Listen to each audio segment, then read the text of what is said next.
Dumbo's kind of, Dumbo doesn't really change throughout the film. Doesn't need to. Dumbo's perfect. It's all the people around Dumbo that need to change their perception. They need to have a shift in perception.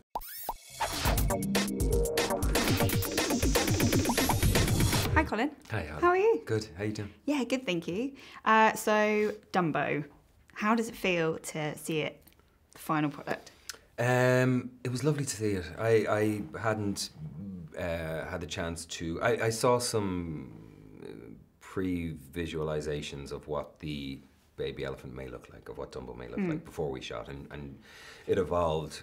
It was different before we shot. While we shot it, they were still working on it. But I hadn't seen it in motion. I hadn't seen him fly, any of that stuff. And any of the scenes we did, he was never there, you know, of course.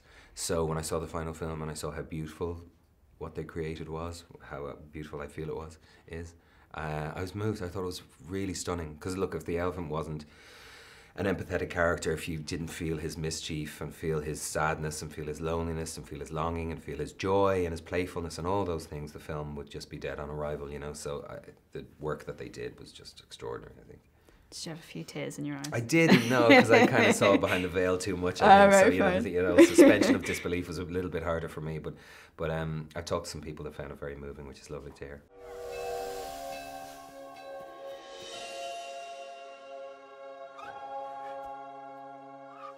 Welcome, baby Dumbo. We're all family here, no matter how small.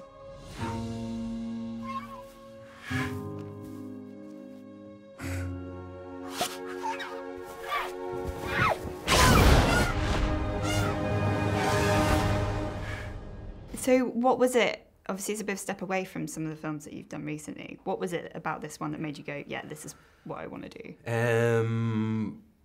I think the notion of working with Tim Burton was a huge draw. I mean, it's the biggest draw for me, to be honest, being a fan of his work since long before I was an actor, going all the way back to Pee-wee's Big Adventure, and just how he creates these extraordinarily elaborate and at times whimsical but always fantastical worlds for an audience member, just being taken away by his films. And then you know, at the centre of a story is always somebody who's, I mean, his stories have this deep kind of longing and loneliness to them that I've always found incredibly moving and engaging and relatable.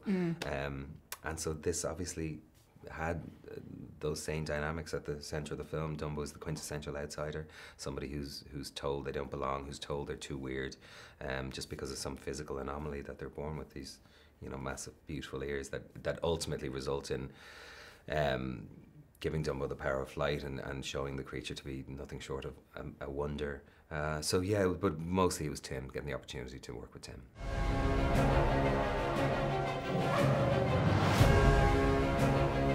You have something very rare. You have wonder. You have mystique. You have magic. How different do you think he's interpreted the story of Dumbo to the original? I think he's taken, you know, the things that are still pertinent and powerful about the original. Again, that story of the outsider and somebody who's learning to accept themselves and who is changing the world around them also. Because Dumbo doesn't really change throughout the film. Doesn't need to. Dumbo's perfect. It's all the people around Dumbo that need to change their perception. They need to have a shift in perception.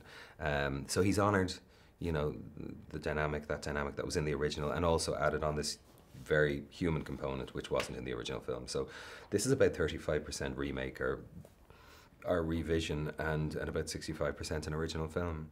And Tim has just broadened it and as I said, made it more humanly relatable by having the human aspect. Come with me.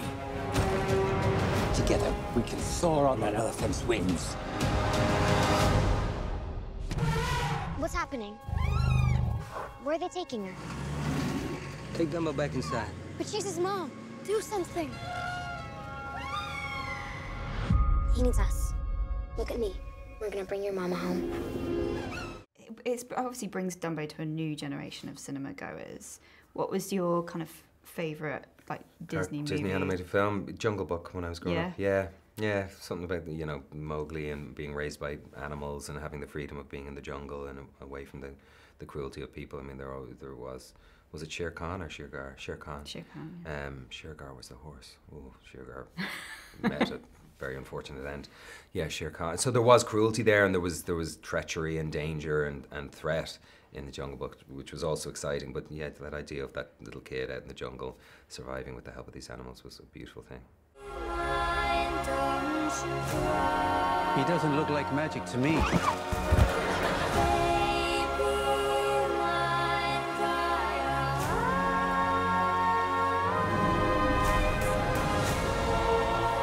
Your children need you to believe in them. At Cineworld, we have a lot of people who just love going to the movies. What's your favourite thing about going to the movies? Oh, I love going to the movies. I mean, I go as often as I can. It's just that thing of getting into a dark room and the lights go down and the screen illuminates, and it's just magic. It's like church, you know. And in a world that is increasingly kind of isolationist at times, and you know, sometimes it's harder to find a sense of community, I feel, than it once was, perhaps. There's a sense of community as well, to a bunch of strangers sitting in a room having a shared experience that I think is invaluable. And why should people see Dumbo on the big screen? Because it's a beautiful looking film. I mean, it really is. It would be a shame to see this film on an iPhone. Do you know what I mean? It's so, the canvas is so elaborate and so magnificent and so colourful and so detailed. And the world that Tim created, you know, the world born of his imagination is so rich that, yeah, I would suggest seeing it on the big screen for sure. Come on! You can do it, Dumbo. Show 'em.